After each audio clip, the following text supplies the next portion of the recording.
Kelsey Leifson has held many titles over the past years: assistant coach, head coach, and of course, player. What were some key moments from your playing time in Regina that you carry with you? A lot of the stuff that I learned in Regina was more the tactical side of the game.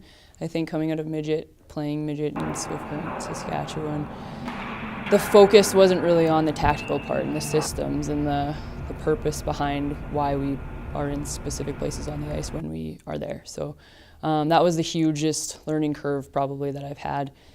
You mentioned that you know what you appreciate in a coach. What are some of those qualities?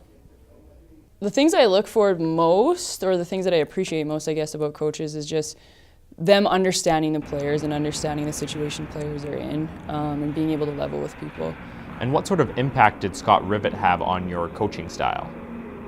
Learning from Scott, the first year I spent a lot of time behind the scenes.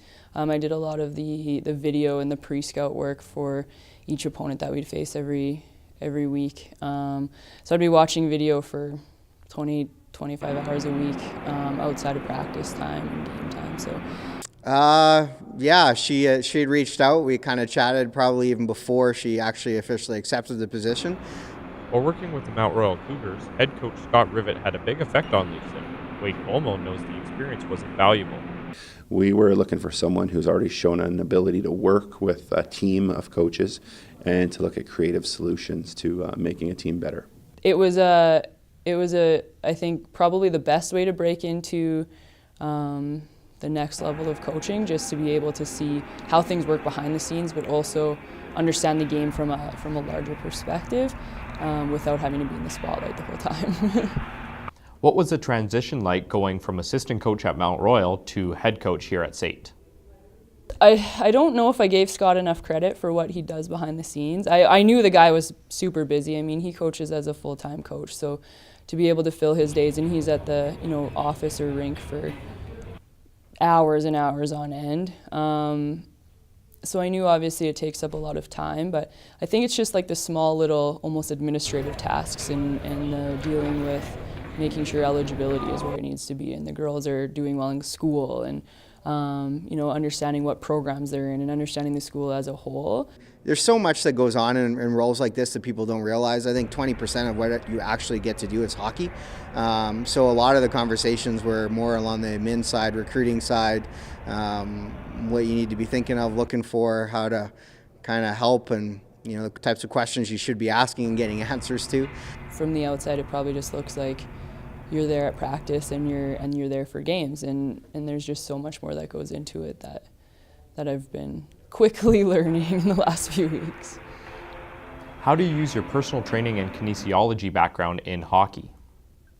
I mean, you can look at it from like a physiological standpoint of what the players need when what's happening in their bodies during certain times of the periods, practices, during the weeks, etc., how to prepare for those things, whether it be off ice and on ice. But I think the things that I've used in my job as a kinesiologist or even as a personal trainer is being able to, again, learn the communication and how to have those difficult conversations with people that they don't necessarily want to have. Well, I think she probably better than most understands the body of our student athletes.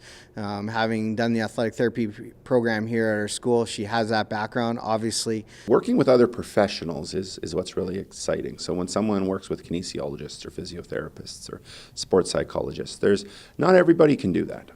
Being new to the team, how much do you rely on the senior players in the locker room? It's potential's off the charts right now. I think we have a really strong team. We've got a solid group of leadership as far as our veterans go.